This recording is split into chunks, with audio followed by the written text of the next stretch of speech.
உண்மையான நம்பிக்கை. மூளை அழகான பொங்கு மண் மணக்க பொங்கு பேச்சு வழக்கிலே எழுதியுள்ளார். நூலை இன்னும் 3 முறை படித்து விட்டேன்.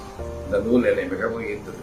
அண்ணா எழுதின எல்லா கட்டுரைகள்லயும் எனக்கு ரொம்ப மனசுக்கு பிடிச்சது கம்பரை கத்தி. அது என்னோட தொழில் சார்ந்த கட்டுரைங்கிறதுனால எனக்கு பிடிக்குதுன்னு நினைக்கலாம். ஆனா உண்மையில அது என்னுடைய தாயின் கண்ணீரை என் கண்ணு முன்னால கொண்டு நிறுத்துது. அந்த கவலை ஓட்டுறது, அது சொல்லுவாங்க இல்லையா, கவலை ஓட்டுறதுன்னா அப்ப தண்ணி இறக்கிற இடத்துல கிணத்துல இருந்து அதுல குதிச்சு எல்லாம் விளையாடி இருப்போம். அந்த இது அப்புறம் அந்த மாட்டு வண்டி மிரண்டு போனதுலாம் சொல்லியிருக்கேன்.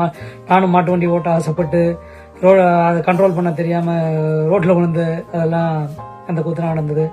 அவங்க தாத்தா வெடிவிபத்துல இறந்து போனான்னு சொன்னார். அது மாதிரி எனக்கு ஒரு கோவில் திருவிழால எங்க தாத்தா வீட்டுல யாரோ ஒருத்தர் தப்பா பட்டாசை பத்த வச்சு கடைசியில் அடிப்பட்டது எனக்கு. 4 நாள் காது கேட்காம தலைமுடியெல்லாம் கருகி போய் அந்த மாதிரி ஆயிருந்தது. நான் சேட்டக்கார பையன் அப்படின்றதுனால நான் தான் பத்த வச்சேன்னு ஒரு பழி வேற எனக்கு, அடி காணாதுன்னு பழியும் வேற. அதெல்லாம் நினைச்சு அவர் இதை படிக்க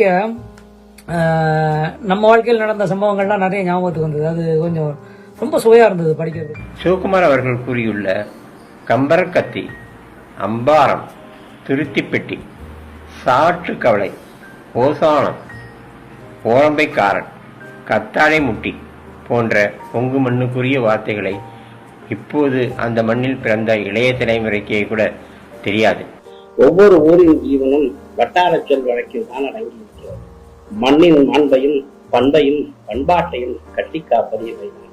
மறைந்த முதுபெரும் எழுத்தாளர் கி. ராஜநாராயணனுக்கு பிறகு அதிக அளவிலான வட்டார சொற்கள் அடங்கிய கட்டுரை சமீப காலத்தில் உங்களுடையதாகத்தான் இருக்கும்.